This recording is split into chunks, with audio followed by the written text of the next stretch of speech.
Die Bismarck wird dieses Review nicht mögen.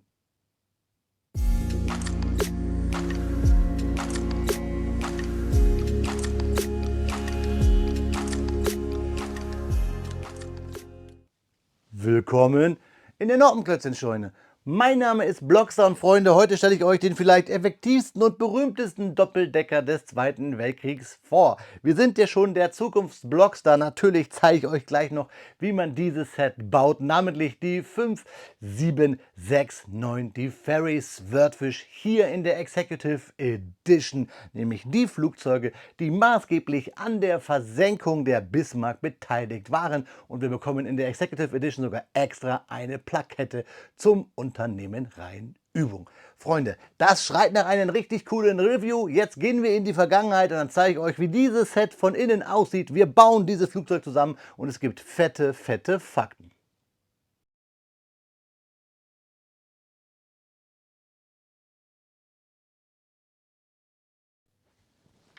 Die Bismarck wird dieses Set nicht mögen. Das Set von Kobi mit der 5769 im Katalog, bestehend aus 959 Steinchen mit 3 Minifiguren. Und das ist auch schon der Unterschied, denn wir haben hier eine Executive Edition, die normale Version der Fairey Swordfish, die eben nicht die der Operation Rheinübung vom 26. Mai 1941 ist, so wie diese hier. Die hat nämlich nur 2 Minifiguren, hier haben wir 3. Das Set hat eine Altersempfehlung von 10 Jahren und wie gesagt ist die Executive Edition die Bismarck bzw. das Ruder der Bismarck mag dieses Flugzeug nicht. Wir sehen sie sogar hier unten klein aufgedruckt. Im Maßstab 1:32 ist dieser berühmte Doppeldecker gehalten. Wir schauen uns die Rückseite an. Da sehen wir die große Plakette, da sehen wir die Bismarck sogar drauf. Also wenn ihr die Bismarck von Kobi habt, könnt ihr euch wirklich hier die Fairey Swordfish daneben stellen. Die haben halt nun mal historisch eine Verbindung. Da sehen wir ein Originalfoto. Wir sehen, dass das Flugzeug eine Spannweite von 43 cm hat und 34 cm lang wird. Fakten bekommt ihr gleich und wie es sich gehört für so ein Flugzeug, lassen wir es einmal fliegen, denn wir wollen ja wissen, was sich im Inneren des Kartons verbirgt. Ja, Freunde, da liegt der Inhalt der 5769 auf meinem Bautisch. Mir ist bloß gerade der schwarze Teiletrenner vor lauter Wucht vom Bautisch geflogen. Kein Problem, ich organisiere mal hier schnell einen. Tada! So schaut er aus. Das ist jetzt nicht der mir gerade vom Tisch geflogen ist, aber so einer ist dabei. Ich liebe diese Kobi-Teiletrenner, die besten der Welt. Ja, wir haben hier 3 Bauabschnittstüten, 1, 2 und 3, und bei der 3 guckt schon der Propeller heraus, spitz wie er ist. Wir lassen ihn drinne und wir haben hier die Anleitung im DIN A4 Format mit Klammern zusammengehalten. Ganz wichtig, Pad Printed, wir haben keine Sticker. Das liebe ich ja bei Kobi bei diesen größeren Sets und ich liebe Flugzeuge im Maßstab 1:32. Deswegen war mir klar, dass ich auch hier die Executive Edition mir kaufe und nicht die 5770, auch weil diese nur eine Figur Minus hat. Diese hier hat 3 Figuren, das feiere ich. Wir sehen aber hier hinten, glaube ich, das soll die 5770 sein. So ist sie richtig, 5770. Genau, schwieriger Zahlendreher. Wir wollen uns aber hier auf die Executive Edition fokussieren. Wir schauen uns die erste Seite an. Da sehen wir mit der Bauabschnittstüte 1 fangen wir an. Wir lesen hier die Legende, die bei Kobi sogar etwas genauer noch geworden ist, weil die Bügelperlen, die Extranoppen, ja jetzt auch Verjüngungen haben. Da muss man drauf achten. Und ganz wichtig, achtet wirklich hier auf diese Legende, denn wenn man nicht geübter Kobi-Bauer ist, stolpert man darüber, dass die Steine ja eigentlich 100% kompatibel sind zu anderen Systemsteinherstellern, aber in der Funktionsweise manchmal etwas abweichen oder auch von der Form. Wir haben manchmal etwas rundere Slopes oder andere Brackets. Also hier muss man darauf achten, wenn man vielleicht nur aus dem Hause Lego kommt. Das lege ich euch ans Herz. Wichtig auch bei Kobi-Anleitungen immer so zu lesen, dass der aktuelle Baustep immer der farbliche ist. Das heißt, der erste ist logischerweise der farbenfrohste. Dann sehen wir immer ausgegraut, was wir davor gebaut haben. Ist manchmal etwas schwierig, wenn man wie hier mit einem Weißgrau arbeitet. Da muss man da genau hinschauen, weil das Ausgegraute auch in so einem Blaugrau ist. Deswegen kann man da manchmal durcheinander kommen. Passiert mir auch ständig, obwohl ich ja fast nur Kobi klemme.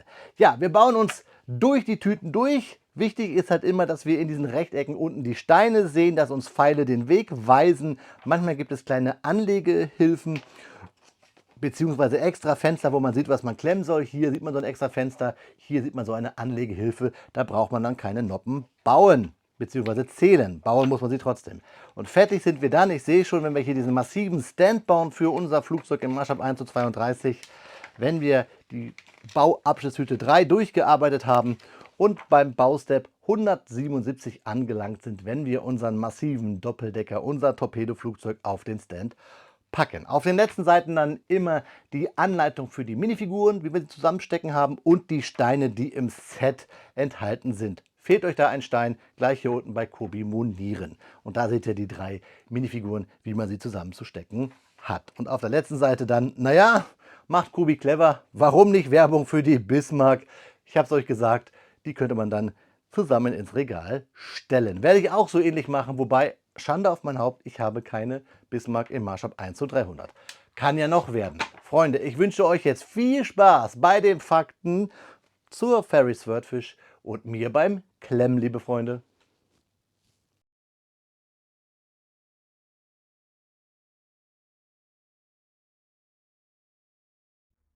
Speedbildzeit ist Faktenzeit und heute bauen wir einen fliegenden Swordfish, nämlich die Fairey Swordfish, einen der ungewöhnlichsten und gleichzeitig erfolgreichsten Torpedobomber des Zweiten Weltkriegs. Auf den ersten Blick wirkt sie hoffnungslos veraltert. Ein stoffbespannter Doppeldecker mit offenem Cockpit, festem Fahrwerk und einer Höchstgeschwindigkeit von gerade einmal rund 220 Kilometern pro Stunde. Doch genau dieses Flugzeug schrieb Geschichte und wurde zu einem Albtraum für die Kriegsschiffe der Achsenmächte. Die Fairey Swordfish wurde Anfang der 1930er Jahre vom britischen Flugzeughersteller Fairey Aviation entwickelt. Ihren Erstflug absolvierte sie 1934. Ab 1936 wurde sie bei der Royal Navy eingeführt. Ursprünglich war sie als moderner Torpedobomber gedacht, doch schon bei Kriegsbeginn galt sie eigentlich als überholt. Moderne Eindecker waren schneller, besser bewaffnet und wirkten deutlich zeitgemäßer. Aber genau hier täuschte der erste Eindruck. Die Swordfish war extrem zuverlässig, robust und erstaunlich vielseitig. Sie konnte Torpedos, Bomben, Wasserbomben, Seeminen und sogar Leuchtraketen transportieren. Deshalb erhielt sie von ihren Besatzungen den Spitznamen Stringback, benannt nach einer Einkaufstasche, in der einfach alles hineinpasst. Angetrieben wurde sie von einem Bristol Pegasus Sternmotor mit rund 690 PS. Die Besatzung bestand aus 3 Mann: Pilot, Beobachter bzw. Navigator und Funker, der gleichzeitig das nach hinten gerichtete Maschinengewehr von Vickers bediente. Als Hauptbewaffnung diente meist ein 18 Zoll Mark 11 Lufttorpedo, alternativ konnten verschiedene Bombenlasten wie erwähnt mitgeführt werden. Die Swordfish war an zahlreichen bedeutenden Einsätzen beteiligt. Bereits im November 1940 griffen ihre Besatzungen den italienischen Flottenstützpunkt Tarent an. Mit nur wenigen Doppeldeckern gelang es, mehrere italienische Schlachtschiffe schwer zu beschädigen. Dieser Angriff gilt bis heute als einer der ersten erfolgreichen nächtlichen trägergeschützten Luftangriffe gegen eine große Flotte und beeinflusste später sogar die Planungen für den Angriff auf Pearl Harbor. Doch ihr berühmtester Einsatz fand wenige Monate später statt. Im Mai 1941 begann die Operation Rheinübung der Kriegsmarine der Deutschen. Ziel war es, mit dem deutschen Schlachtschiff Bismarck und dem schweren Kreuzer Prinz Eugen in den Atlantik vorzustoßen und alliierte Geleitzüge anzugreifen. Anfangs verlief das Unternehmen erfolgreich. In der Dänemarkstraße versenkte die Bismarck den britischen Schlachtkreuzer HMS Hood, den Stolz der Royal Navy. Über 1400 Seeleute verloren dabei ihr Leben. Für Großbritannien war das ein Schock. Übrigens, die HMS Hood habe ich auch schon von Kobi gebaut. Winston Churchill gab daraufhin den berühmten Befehl Sink the Bismarck. Es begann eine der größten Seeverfolgungen des Zweiten Weltkriegs. Am Abend des 26. Mai 1941 starteten von den Flugzeugträger HMS Ark Royal mehrere Fairey Swordfish trotz schlechten Wetters zu einem Torpedoangriff auf die Bismarck. Für die langsamen Doppeldecker bedeutete das einen Flug durch Regen, tiefe Wolken und starken Wind bzw. Seegang. Mehrere Torpedos verfehlten ihr Ziel oder richteten nur geringe Schäden an. Doch ein einziger Treffer veränderte den Verlauf der Geschichte. Ein Torpedo schlug im Heckbereich der Bismarck ein und beschädigte ihre Ruderanlage schwer. Das Ruder klemmte in einer Kurvenstellung fest. Trotz aller Versuche der deutschen Besatzung ließ sich das Schiff nicht mehr kontrollieren. Die Bismarck konnte nur noch Kreise fahren und war ihrer Geschwindigkeit beraubt. Damit war sie praktisch verloren. Sie lag auf dem Präsentierteller. In der Nacht holten britische Kreuzer auf und griffen an. Am Morgen des 27. Mai 1941 eröffneten die Schlachtschiffe King George V. und Rodney gemeinsam mit weiteren Einheiten das Feuer. Nach einem erbitterten Gefecht sank die Bismarck schließlich im Atlantik. Die Swordfish hatte das deutsche Schlachtschiff natürlich nicht alleine versenkt, aber sie machte dessen Untergang überhaupt erst möglich. Genau deshalb gilt dieser Angriff bis heute als einer der bedeutendsten Einsätze trägergeschützter Luftfahrt im Zweiten Weltkrieg. Das Set, was wir heute besprechen, das Kobi-Set 5769 in der Executive Edition, erinnert genau an dieses historische Ereignis. Das Modell stellt nämlich eben eine Fairey Swordfish der HMS Ark Royal im Maßstab 1:32 dar. Die Fairey Swordfish beweist eindrucksvoll, dass militärischer Erfolg nicht immer von Geschwindigkeit oder der modernsten Technik abhängt. Ein scheinbar veralteter Doppeldecker wurde zu einer Legende der Royal Navy und spielte eine entscheidendste Rolle bei der berühmtesten Seeschlacht im Zweiten Weltkrieg, wenn wir mal die nördliche Hemisphäre uns beantrachten. Insgesamt wurden 2392 Swordfish in den verschiedensten Varianten gebaut. Und deshalb, finde ich, verdient dieses Flugzeug, schon jetzt vorab ein kleiner Spoiler, nicht nur einen Platz in den Geschichtsbüchern, sondern auch in jedem gut sortierten Regal, wo eine Kobi-Sammlung steht. Jetzt wünsche ich euch weiterhin viel Spaß und wir tauchen ein in das Review wie ein Marktorpedo in den Atlantik.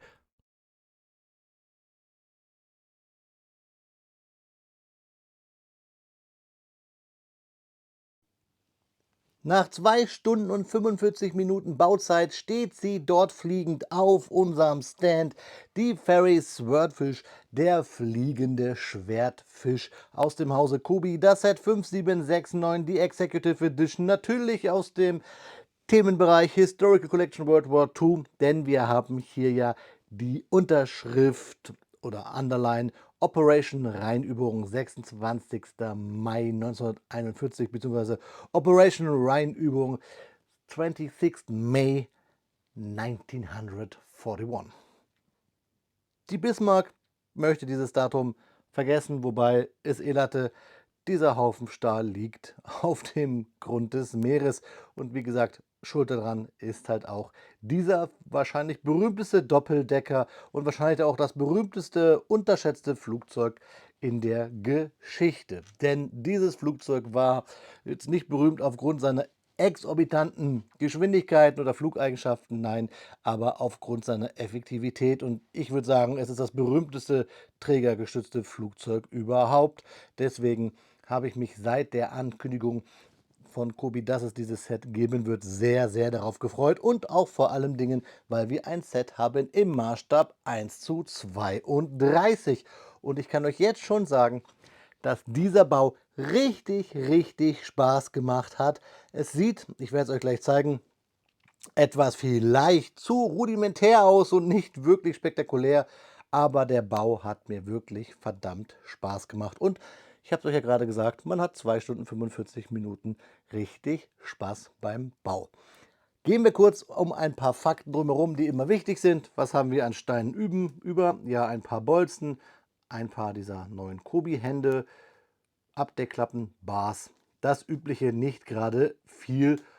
Da war Kobi besser, aber naja, Bügelperlen kann man ja nie genug haben. Wir haben eine extra Pilotenhaube noch über. Warum, weshalb, wieso, zeige ich euch gleich, denn wir haben ja einen Piloten dabei. Hier ist er. Wir haben einen Navigator und einen Beobachter dabei, beziehungsweise die Bombenschützen, die wir auch in das Flugzeug stecken können.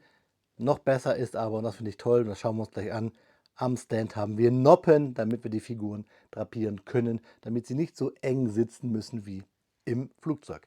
Es gibt paar Sachen, die ich an der Bauanleitung sehr interessant finde. Also eigentlich eine, die für mich, finde ich, am spektakulärsten ist, weil ich das immer sehr hilfreich finde, ist nämlich gleich hier der Baustep 175. Wenn man nämlich das Typenschild hier mit der Operation Reinübung anbringt, dann ist es quasi durchsichtig angezeigt, damit man weiß, wo man hier diese 1x2er mit den Bars anbringen muss, damit das Typenschild auch richtig hängt. Das finde ich ziemlich cool.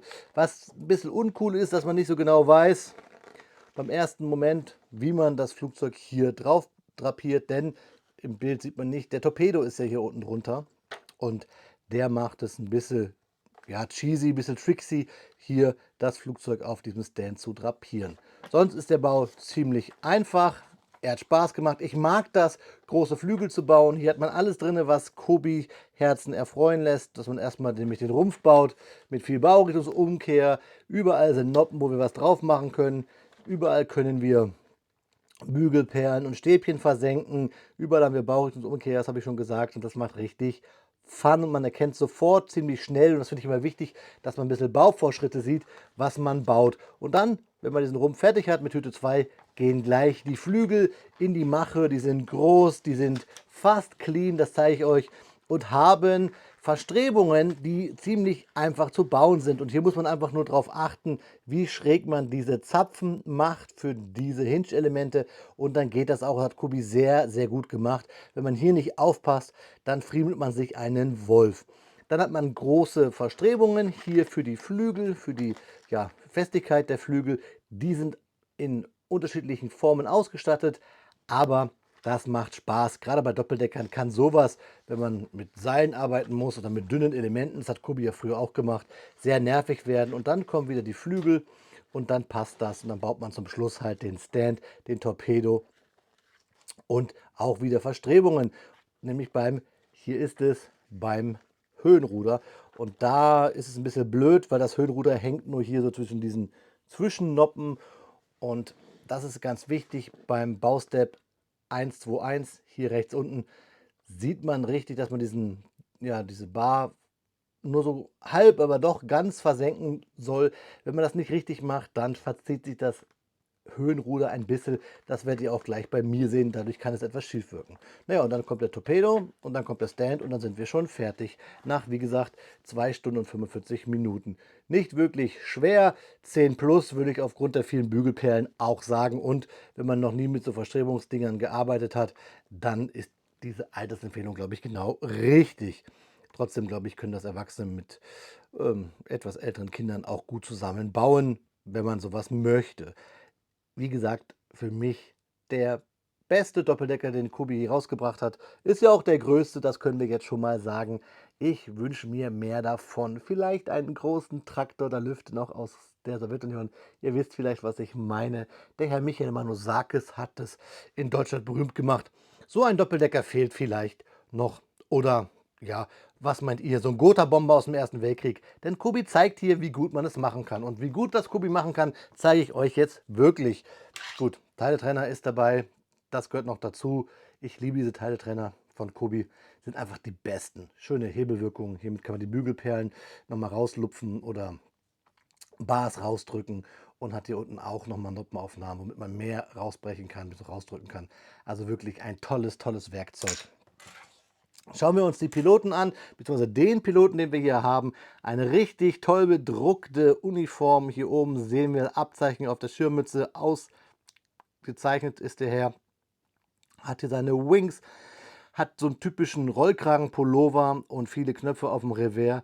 eine schön bedruckte Figur. Auf der Rückseite nicht, aber dann auch irgendwie typisch dieser Bart, der uns quasi ins Gesicht springt und sagt, guck mal, ich bin ein Brite. Richtig, richtig cooler Marinepilot. Und dann ja unsere zwei ja, Bordschützen oder Beobachter bzw. Navigatoren beziehungsweise ja auch Heckschützen mit dieser typischen Fliegerjacke, auch da weißer Schal oder Rollkragenpullover, lächelt freundlich daher, blaue Augen, weiße Zähne und diese Wolljacke hier, der Lederjacke mit diesen Wollapplikationen, richtig cool, hinten auch nicht bedruckt, aber eine tolle, tolle Kobi-Figur. Das gleiche dann noch einmal gespiegelt, anderer Gesichtsausdruck und auch hier die Jacke mit Reißverschluss, mit Riemen unten. Der Herr schaut auch erfahren, aber optimistisch drein, beziehungsweise relativ glücklich. Wahrscheinlich, weil sie gerade mit dem Torpedo die Ruderanlage der Bismarck kaputt gemacht haben. So, dann seht ihr hier den Stand, da sind die Noppen. Da packe ich die Figur jetzt einmal drauf, bevor wir uns das Flugzeug anschauen und den Stand. Ich bilde mir immer ein, weil ich viel gemeckert habe früher in meinen Reviews. Schaut gerne mal hier oben auf dem i auf meiner Kobi-Playlist vorbei, dass Kobi so Noppen machen soll für die Figuren. Ich habe mir teilweise so welche Stands dann selber gebaut und irgendwann, zack, hatte Kobi das dann auch mal gemacht. Deswegen bilde ich mir ein, auch wenn es nicht stimmen wird, dass ich daran schuld bin.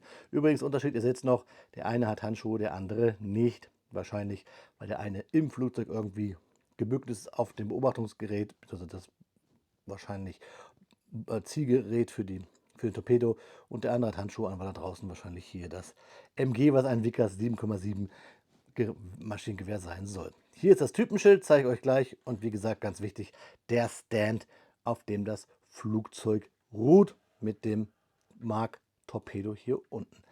Wir nehmen jetzt einmal das Flugzeug vom Stand runter, denn ich möchte euch das in ihrer Genauigkeit zeigen, in der Gänze so, aber den Stand zeige ich euch jetzt nochmal. Bei Kobi diese kleine Schwäche, dass man ab und zu mal Kratzer hat auf den Steinen, dass das Schwarz schön glänzt, wie ein schwarzer Opel Ascona oder irgendwie sowas, keine Ahnung, wie ich jetzt darauf komme. Wahrscheinlich, weil Kobi ja mal die schwarze Witwe hatte. Ihr seht, Staub gleich angezogen, dabei steht das noch gar nicht so lange. Ich habe eigentlich quasi es gebaut, über Nacht stehen lassen. Jetzt mache ich das Review, also Staub wird sehr angezogen und man sieht meine Touchies drauf, meine Fingerabdrücke, weil auf diesen Steinen immer so eine Art Film drauf ist, finde ich. Irgendwie wird das Trennmittel aus den Gussformen. Ja, typisch hier mit Balljoints gearbeitet. Wir kennen solche Stands beim Lancaster Bomber und bei dem großen B-25 Bomber, auch ja britisch, also von Kobi. Deswegen ist diese Art der Stands eigentlich bekannt, dass man hier das hochbaut. Also auch wieder viel Baurichtungsumkehr. Hier baut man es hoch, dann mit Balljoint und hier oben Balljoints, 4 Stück in der Zahl, beziehungsweise ja 8 und da liegt dann das Flugzeug drauf. Hier mit Aussparung für den Torpedo. Wie gesagt, da musste ich erstmal drauf achten und ich hätte es beim ersten Mal auch, das seht ihr im Speedbild, andersrum gebaut und dann hat das gar nicht gepasst. Ja, schöner Stand also und vor allen Dingen schönes Typenschild. Hier sieht man die Bismarck mit Strich durch. Operation Rheinübung. Ferry Swordfish Scale 1:32. Kriegsmarine Bismarck, 26. Mai 1941. Deswegen bleibe ich ja dabei, man kann dieses Flugzeug, diesen Stand, dieses ganze ja, Ensemble gerne auch neben seine Kobi Bismarck stellen. Das passt ja historisch. Jetzt schauen wir uns aber unseren Doppeldecker an. Schaut mal, wie groß er ist. Ich schiebe mal jetzt den Stand aus dem Bild, damit wir uns wirklich hier fokussieren können auf diesen Doppeldecker. Ihr seht von hinten, was ich meine, vielleicht ein bisschen, dass ich hier ja mit diesen Verstrebungen, wenn man es nicht genau arbeitet, die Bars nicht genau reindrückt, dann wirkt es etwas schief, weil wir nur hier wirklich auf diesen hohlen Noppen sitzen. Das Fahrwerk ist auch etwas, ja, wie soll ich sagen, schwach auf den Beinen, wenn man diese typischen Kubi-Formteile hat und man muss beim Torpedo aufpassen, dass man, wenn es geht, vielleicht habt ihr noch ein paar Teiletrenner über diese Tubes, dass ihr die da reinsteckt, denn sonst fallen die Segmente auseinander. Das ist typisch bei Kobi, wenn man so Zusatztanks oder Torpedos baut. Trotzdem sieht man vielleicht, wie groß dieses Flugzeug ist, wie detailliert im Tarnmuster, wie viel Drucke wir haben mit den typischen britischen Hoheitsabzeichen an den Flügelspitzen oder hier die Instrumente im Cockpit. Wir haben hier überall Noppen, dass wir die Figuren auch in das Flugzeug stecken können. Ich mache es jetzt mal mit diesen Bordschützen hier mit seinen Handschuhen. Das heißt, wir können diese Figur auch wirklich reinnoppen. So, man muss nur treffen. Na, knick dir nicht die Beine ein, lieber Herr, lieber Tommy. So, zack, und schon haben wir die Figur. Na, so hinten an seinem MG. Und das gleiche geht natürlich dann auch hier bei dieser Figur hier vorne. So, zack, und mit dem Piloten wäre dann das gleiche. Ich ja, deute es jetzt mal an. Buff. Da kann man es überall reinpacken, reinstecken. Noppen haben wir genug. Ich mache es aber nicht. Ich lasse sie halt auf den Stand stehen. Aber ganz cool auch, dass wir hier wirklich so einen Pilotensitz haben. Da die Noppen. Hier sehen wir auch massiv die Verstrebungen, die unterschiedlichen, wie Kubi sie gebaut hat. Hier mit einer großen Bar, dann diese ganz vielen Röhren hier. Da ist die Bar, die Röhren. Unten Noppen, oben Noppen angebaut. Hier diese Hinge-Elemente. Wir sehen hier so eine Art Kühler vorne am Motor. Da vorne, da kommt das jetzt. Und den Propeller schön bedruckt. Die Spitzen. Hier die Motorabdeckung. Und ihr seht, beim Torpedo ist die Spitze abgegangen. Da muss man immer ein bisschen aufpassen. Und das Fahrwerk hier ist dieses typische Formteil von Kubi, das auf dem Gewicht so ein bisschen die Grätsche macht aufgrund des Gewichtes. Schön auch die Abgasanlage hier, diesen Kubi-Händen gelöst, auch schön in diesen Rost gehalten, weil es halt sich viel erhitzt, so soll es das andeuten. Und ja, die Hoheitsabzeichen hier unter den Flügeln, an den Seiten 5C Royal Navy. Hier hinten auch diese Flagge und das ganze Seitenruder halt als Formteil, aber auch bedruckt. Und ja, wenn man mal guckt, oben bedruckt, wenn ich es mal umdrehe, hier auch hier. Unten bedruckt, die Flügelspitzen. Also richtig cool. Und der Torpedo, den ich jetzt mal abmachen werde, klemmt so gut, dass es meistens immer mit den Jumper-Elementen rausgeht. Ihr seht es. Und wenn wir es jetzt mal wieder hinstellen, da seht ihr, dass das Fahrwerk hier unten so ein bisschen bounced. So, und jetzt nehmen wir mal das hier ab. Zack. Und da haben wir unseren Mark Torpedo, den ich halt, wie gesagt, hier mit, da sieht man es ein bisschen, mit dem Bügelpellenapplikator verstärkt habe. Denn es gibt immer mal so Stellen, wo er durchbricht, bzw. abbricht aufgrund der Klemmkraft. Das ist oft halt hier an diesen Stellen, wo man nicht mit diesen 2x2er Rounded Bricks arbeitet. Aber ein schöner Torpedo hält auch ganz gut. Und ganz lustig finde ich, dass wir eine Felge genommen haben, hier hinten für den Antrieb des Torpedos. Und jetzt muss ich es wieder zusammenbauen. Das machen wir hier nochmal zusammen. Finde ich auch gut gelöst, weil beim Bauen denkt man immer erst so, ey, hier sind das so halbe Steine. Was macht man damit? Da seht ihr es auch, hier mit dieser Bauchrichtung-Umkehr sind ja immer so Baseplate-Höhen. Aber das löst die Kubi ganz gut. Ich habe nur eine Sache, die ich doof finde. Und die zeige ich euch jetzt mal gleich, während ich hier den Torpedo wieder dran baue. Ist, dass ich eine, ja, einmal Vierer Plate hier hinten habe, die so grau meliert ist. Die ist wohl irgendwie ja in der Form schmutzig gewesen. Werde ich jetzt nicht monieren. Ist unique, ist vielleicht meine blaue Mauritius, aber die ist kein Schmutz. Das ist also wirklich im Guss drinne. Das ist blöd. Wobei, ja, es gibt ja Firmen wie Mega Constructs, beziehungsweise Mega, beziehungsweise jetzt ja Brick Shop. Da gibt es ja solche melierten Steine. Finde ich bei Kubi jetzt muss man nicht haben. Bin ich auch kein Fan von. Deswegen, ja, vielleicht werde ich es doch monieren bei Kubi, aber so einen Stein zu haben ist irgendwie lustig. Dann haben wir hier schöne große Wedge-Elemente negativ und wie gesagt nochmal, ich versuche es hier so drauf zu zeigen. So, schaut mal, so von unten hier. Wir haben fast alles, gut, hier könnte man es auch noch zumachen, aber fast alles zugenoppt von unten, was geht. Von der Seite sowieso, wenn man das Modell so sich anschaut, haben wir eigentlich nur da eine Noppe und auf der anderen Seite auch und dann halt die Noppen innen drinne im, ja, Flugzeugbereich. Und ja, ihr seht es wieder, ich fasse hier unten an und schon geht das ab. Es ist halt kein Spielzeug. Wobei ich glaube, wenn man es so festhält hier, kann man damit gut spielen. Könnte man das nachstellen und vielleicht möchte ja der ein oder andere dieses massive Teil ja unter seine Decke hängen, in seinem Bauzimmer, über dem Regal der Bismarck. Und jetzt zeige ich euch noch, wie man das Flugzeug wieder auf seinen Stand packt mit dem Torpedo. Man muss halt aufpassen, so, da, zack.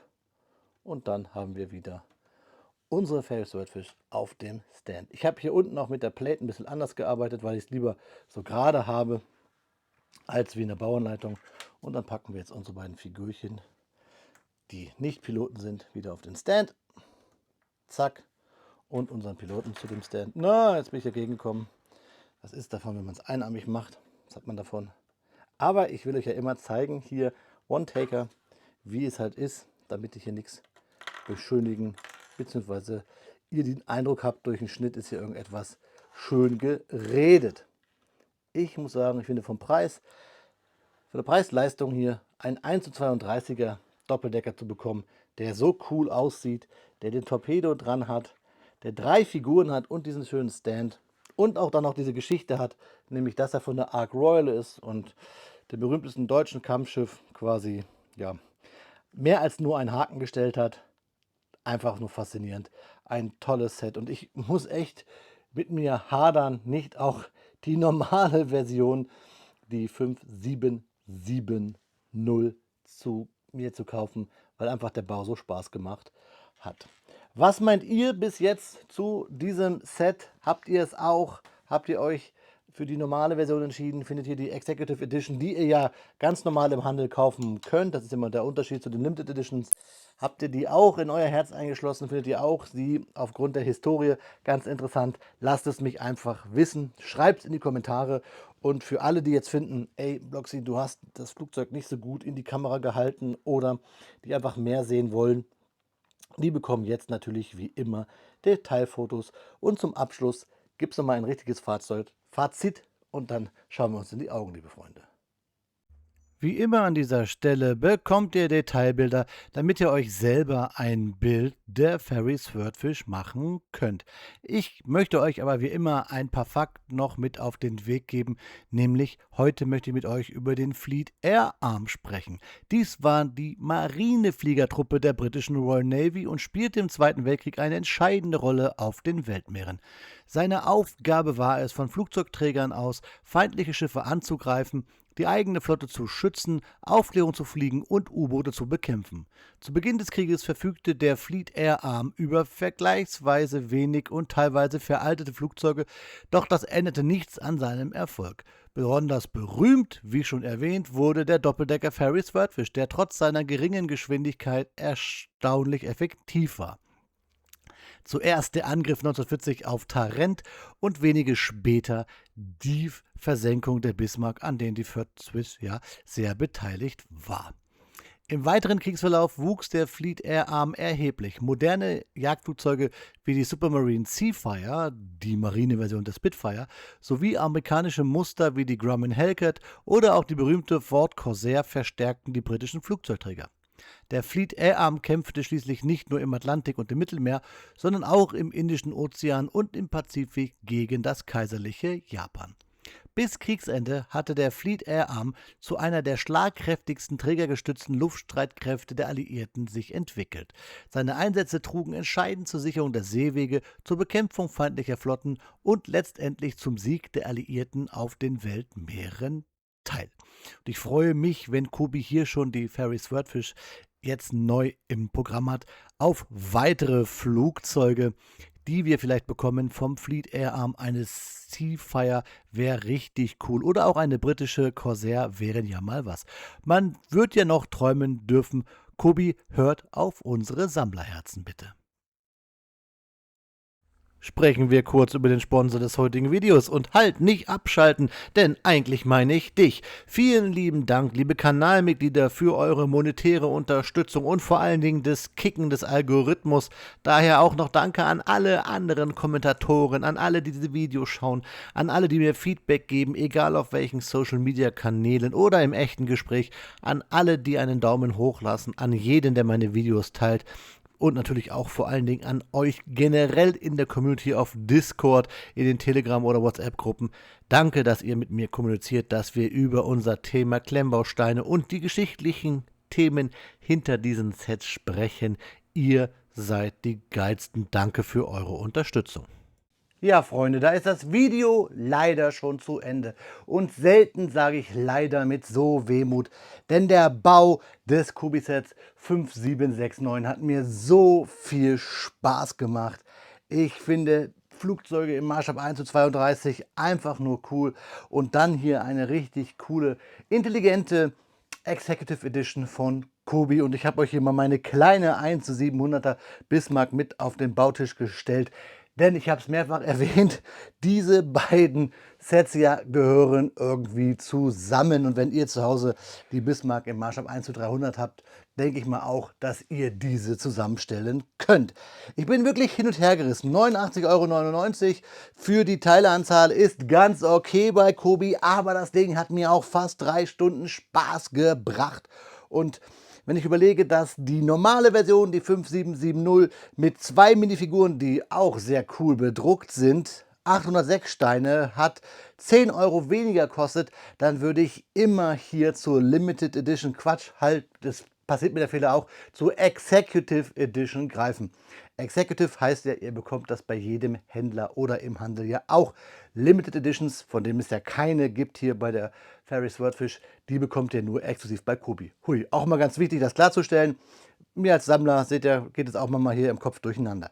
Vielleicht, weil ich so geflasht bin. Mir hat der Bau Spaß gemacht. Nochmal, ich wiederhole es, ich liebe Kobi Flugzeuge im Maßstab 1:32 und hier so einen großen, massiven Doppeldecker, finde ich einfach, ist der Hammer in diesen typischen Farben des Fleet Air Arms. So heißt ja die Luftstreitmacht der Royal Navy. Deswegen habe ich euch die Flaggen hier, auch wenn das die Royal Air Force ist, aber hier die Royal Navy mal hinter mir in den Rücken gehängt. Also trotzdem hadere ich mit mir, nicht doch die normale Version auch nochmal zu kaufen, weil 3 Stunden Spielspaß, Bauspaß für 79,99 €, ich weiß es nicht. Das Ding ist groß halt und wir bekommen bei der Executive Edition ja diesen Stand mit dabei.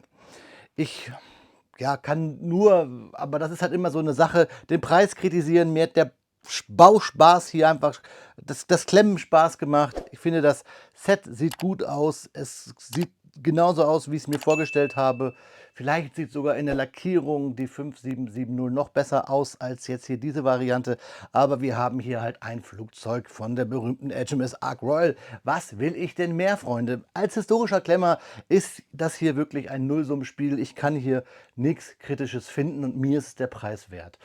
Deswegen schreibt mir eure Meinung gerne unten in die Kommentare. Lasst mir viele fette Daumen hoch, dann überlege ich mir wirklich vielleicht noch die 5770 zu bauen. Das habe ich die so oft erwähnt, ich komme fast gar nicht drum herum. Freunde, ich wünsche euch einen guten Flug, vielleicht einen Urlaub. Auf Wiederbauen, euer Freund, der Blockstar.